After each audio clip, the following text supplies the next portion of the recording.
I'm Prim Saripapat. Champagne celebrations in the clubhouse and/or locker room. So much fun, but you should know a couple of things. Number one, the bubbly really does sting your eyes. So if you don't have goggles, just close your eyes the entire time. And number two, the dry cleaning only does so much. So wear a suit you don't love or bring a poncho. But the question is, how did these epically entertaining champagne celebrations even begin? ESPN.com writer Arash Markazi has more on its rich history. So Arash, how did it all start? Well, it's kind of a unique story, Prim, because no one really knows how it began. No one really knows the first champagne kind of pouring celebration. Beer was primarily the beverage of choice for years and years and years. And so not only would they consume it, they would pour it on each other. The first real sort of kind of instance that we know about where champagne was not only used for consuming, but for pouring was the Milwaukee Braves back in 1957. But by the time the Pittsburgh Pirates won the World Series in 1960, that's when it really began to take off. Post-1960, basically every team that won the World Series not only used champagne to toast, but to pour it on each other. Well, it seems like the champagne celebrations have really grown. They're a little over the top these days. How does Major League Baseball feel about that?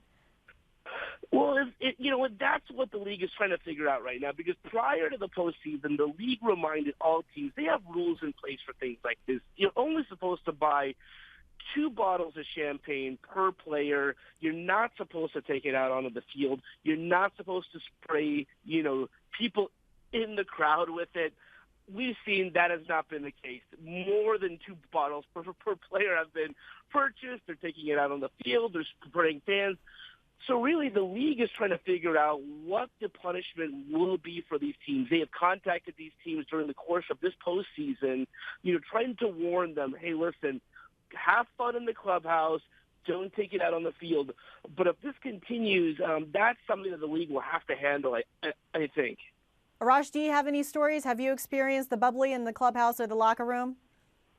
Yeah, the funny thing is that I have always just gone in there not really wearing any goggles or glasses. Really, the goggles, by the way, are kind of a new thing. The Boston Red Sox began that in 2004, and now that's the number one thing you see. Everyone's got glasses and goggles and things like that. I usually go in there, but you're right. No nice suits. You don't want to wear a nice suit. Wear something like that, you don't mind getting wet. But I don't protect my eyes, but it does burn, right? It does. It really does, yeah. Yeah, I didn't know that until I experienced the bubbly, and I was like, wow, it really does sting. No wonder people wear goggles. All right, Arash Markazi, thank you for your time today. Wonderful story. Make sure to read through Arash's entire piece because there are really some neat details in there. And as the postseason continues, be sure to keep it logged on to our MLB page on ESPN.com.